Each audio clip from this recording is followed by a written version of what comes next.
Hey guys, welcome back to my channel. If you're new here, this is Carriage House Chronicles and my name is Shelby. I'm a mom of one and a housewife of a giant baby. I don't know if I should say that. My giant man-child, I guess. So this is my first Q&A. It's a good video to stumble upon if you are new here. So we're gonna get into some questions. They're mostly about motherhood, couples, me, obviously, because we're getting to know me. I put up a post on Instagram asking some questions. I also opened up a story request too for some questions. So those are where I'm getting the questions from. If you don't follow me on Instagram, I will leave my handle here and you can go over there and get in on the next question and answer. So yeah.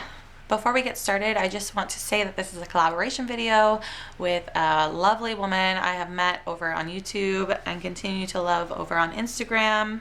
Her name is Kristen White and she has a YouTube channel as well. She does similar things to me, so she does motivational videos and she's got a beautiful home and you should definitely go check her out and let her know I sent you. And if you're coming from her channel, hi, it's nice to have you and I hope you enjoy this video of getting to know me a little bit better. I will have all of her info linked below so you can click easily after this video is done to go over there. All right, great. So let's get into the question and answers. I'm just looking off my phone because that's where the questions are. So first question is, if you could go back and relive any moment in the past year, what would it be? And overall, I would just say probably redoing my whole first year of motherhood. So I would go back and relive the birth of my son. I would change probably everything that happened after the 24 hours. Just because I feel like we didn't have that like bonding moment that most moms and kids have. He was rushed to NICU so quickly after he was born that we didn't really get the one-on-one. It was about 24 hours after he was born that he was rushed. So I just wish, like, knowing that now, I would change everything about the first 24 hours of his life. The next question is, when did you start YouTube? And I'm also going to tie in another question that was, what made you want to start it? So I started YouTube officially back, I think it was October. I don't know. I think I was watching YouTube moms so much that I thought, like, I could do that too if I tried. So I thought, I'll put forward the effort and I'll see what happens. And I just picked up the camera and started filming like things I was going to do anyways. And I really enjoyed that. What made me start it was probably what I just said. I was watching them so much that it just made me want to do it myself. So where do I work? I work at a nursing home in a town that is about 20 minutes from mine, and I look after the elderly. I take care of their activities of daily living, so I will help them from brushing their hair to their teeth, getting them dressed, going to the bathroom, eating. Some are completely independent and don't need any help at all, and some are totally dependent and need help with everything. So that's what I do. And it's a hard job and it's not for everyone and it doesn't pay that great for what you're doing, but I really do like it. Is it my forever job? I still haven't decided, but for now it's what I'm meant to be doing. So are you happy about going back to work? It's bittersweet. So I'm happy about the full paychecks. I'm happy about getting out of the house to go talk to adults for a bit. But I'm having a really hard time transitioning from the full maternity leave where I'm home all the time with him to going now where I'm maybe saying goodnight to him at 1:30 in the afternoon because I'm not going to be home in time, or missing the whole morning, which is like my favorite time with him now because I'm at work until 2 o'clock. So I think that's the hardest thing about transitioning back to work, and I think that's what kind of makes me upset about it. So it's kind of like a bittersweet question because, like, yes, like, what was the question even again? Are you happy about going back to work? So like, I am, but I'm not, you know? So how did you and your hubby meet? So me and Justin met on my first day at a new job. I was hired at a sunroom company where we build sunrooms, and I walked in the door and he was right there, and I think I asked him where the boss was and he had no idea, like he had just got there. And then I went to go walk away and he came back and he like shook my hand and introduced himself, and I didn't even like remember his name because I'm so bad at that, like where you're constantly thinking about what your name is when you go to shake their hand, that like you miss theirs. So for the longest time I couldn't even remember his name. But I was switched to a different shift, and then I think a week later he switched over as well. We just started hanging out, and then I think he had a party for all the work people to come, and yeah, we ended up taking our friendship to the next level, and we started dating and all that, and now it's been like 8 years. So that ties into how long have you and hubby been together. Like, we've been together 8 years, so we'll be celebrating 9 at the end of this one, which is crazy. Still no ring, guys. How many kids do we want? So originally I think we wanted to have 3. That always seemed like a really good number to me.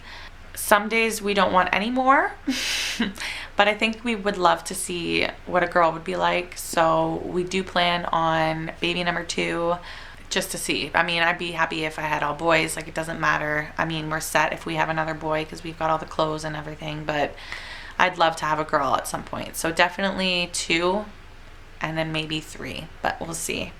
What is the hardest thing about transitioning from a couple into parents? This is such a good question because it's a big transition and it's really hard to get used to. Probably just the time that you two have for like with each other. Like there's still some days where Justin and I just want to hang out with each other and watch a movie, and there's nights where we're too exhausted to do that, or Wyatt doesn't go to bed when he is supposed to, and it throws off our routine. A big thing that has helped us is like once a month or once every other month now, I think we're going to start sending Wyatt to his grandparents for the night, go for dinner, come home, relax, have a good night's sleep, wake up, enjoy the morning, and then that way we can kind of like have that time again. We're not feeling guilty because like, you know, we're not losing our patience with Wyatt because of this and that, or we're not getting mad at each other because we haven't had that one-on-one time with each other.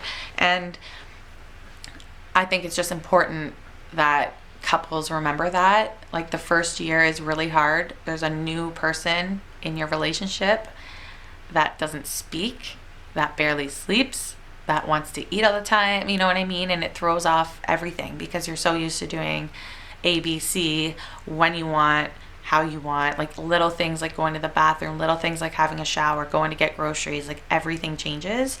And that's a big transition for couples. And there's still some days where I'm really selfish and feel really bad, but you know, this is your job now. You're a mom, like, or a dad, you're a parent, you need to work as a team. It's not, this is your job, I've done this, I've done that. Like, it is a team. You are both just trying to raise this child and make sure they stay alive, right? So, yeah. So those are the questions that were on the post that I had. So I'm just going to move to the questions that I got off my Instagram story. What's your favorite color? My favorite color has always been purple for so long, but lately I'm really loving that like minty teal color. I don't know really how to like describe it, but that color, I really like the kind of like Easter type colors, I guess. I'm not sure how to say it, but that color. Are you and your partner married? If so, how long? We're not married yet. I'm still working on that. So, have you been to the US and where? I have been basically down the whole west side of the states. No, east side of the states. So like New York, South Carolina, like all the way down there to Florida, because we drove there I think every year for like 5 or 6 years. Every March break or spring break we would go down to Florida. I'd love to go to Arizona. My best friend lives in Arizona, so I'd love to go see her there. That'd be awesome. And yeah, I've always wanted to go to California, but I've never been there. I'm pretty boring. I've probably seen more of the States though than I have of Canada, so I don't know what that says. Any places I would like to travel to? I'd love to go to Greece. I'd love to go to Italy. And I'd love to go to Australia, but I think I'm way too scared to go to Australia. So people who live in Australia, like, good on you. You must live in like a metal bubble to get around, because like it sounds terrifying there. And leave in the comments below like what your biggest stereotypes in Australia are, because I'd love to hear them, or anywhere from any country. I'd love to hear the biggest stereotypes, because we get a lot, like we live in igloos and then it snows 24/7, but like we get the same weather as all of this all of the northern states of America. And yeah, it's kind of funny. Best tips for moms returning to work after mat leave. Probably preparing. So when I got the text from my boss 2 months before I returned to work, I had like a huge anxiety attack. My heart sank. Like I got that feeling in my throat, you know, like I didn't feel good. And I'm like, okay, like it is going to happen. You are going to go back to work. So I started to do more with Wyatt, enjoy more, because I realized like crap, like this year flew by. We haven't like done much, you know. So we started doing a lot more, going to more activities, doing more programs, doing more playtime, do everything. I was just like in his face all the time. And then like I'm still getting used to the fact that I'm not seeing him as much, but everything that comes with going back to work. So the time you need to get ready for work before, whether you need to drop him off at, like whether you need to drop your child off at like a childcare or a grandparent's house or anywhere, or have somebody come, you need to take all that into aspect too. And I didn't even realize that like some people were applying to daycares like before their baby was even born, because there's such a long wait list. So I didn't even get Wyatt into one. So I have his grandparents watching him. So we plan for them to either come here or I need to drop him off there. So sometimes I'm leaving for work at 11:30 in the morning and I don't actually start till 2, because I need to do this, and then drop him off here and then go there. You know, so it's that needs to be taken into effect too. And then I find, because I'm working mornings, if I get all my stuff ready for work the night before, like my clothes, my lunch, everything, I can get up, get out the door, and everything's ready to go. When I'm working afternoons, I find it easier to get things ready in the morning, but that's not always convenient, because like you have your child running around and like needs you, and you need to do this and that. So yeah, I think it's just preparing. Like everything changes when you go back to work. It's not as easy. Like I've gotten phone calls in the middle of work where I've had to leave to go home because like stuff happens, and like you have no choice now, because it's not just you. And like yeah, so just be prepared, because it's a big transition. And then how many tattoos do I have and what are they? So I have a Pisces symbol behind my ear. It's very, very basic. Like Google your first Pisces symbol, and like that's what's on the back of my ear. I have a heart. So this one actually matches Justin's. He has the exact same heart on his neck, and we got that at our 5-year anniversary a few years ago. I've got this really basic quote on my arm. It's in Latin and it says, "Love conquers all."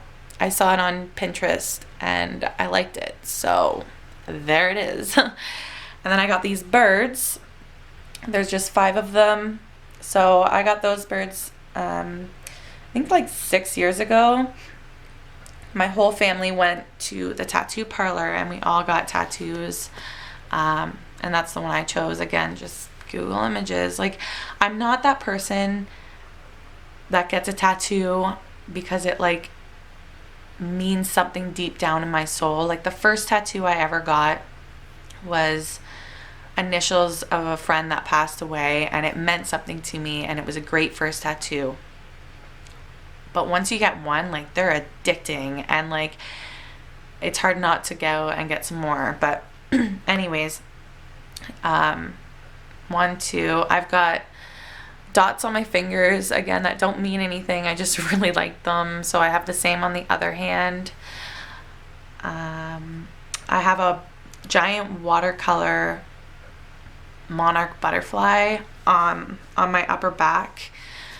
I'm gonna try to find a picture and put that in here so that you guys can see it, because it is beautiful. It's a cover up of the initials I was talking about, but they got so faded and warped, and then the years got like, it just looked horrible. It was just such an old tattoo, and the girl who passed away, her sisters all got monarchs on them for her, so I thought doing the watercolor over it, and you can actually still see the initials in it, that it was still quite a good tribute to her. And then I have my grandpa's awkward random foot, but I have my grandpa's pilot number for his plane on my ankle, just to as a memoir to him, because he passed away. And then I have, sorry, the lighting's really bad.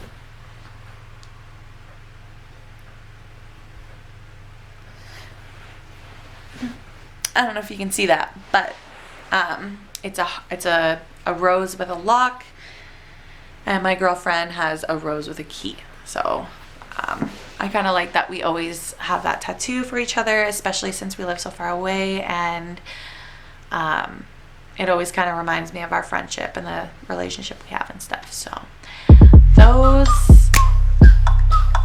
I believe, are all my tattoos. I swear I always forget about one, but I think that's it. But those are my question and answers. If you have other questions that you'd like to ask, or anything that you'd like me to answer, leave them in the comments below. Don't forget to go check out Kirsty's channel, and yeah, subscribe if you haven't already, and we'll see you next time. This was kind of fun. Okay.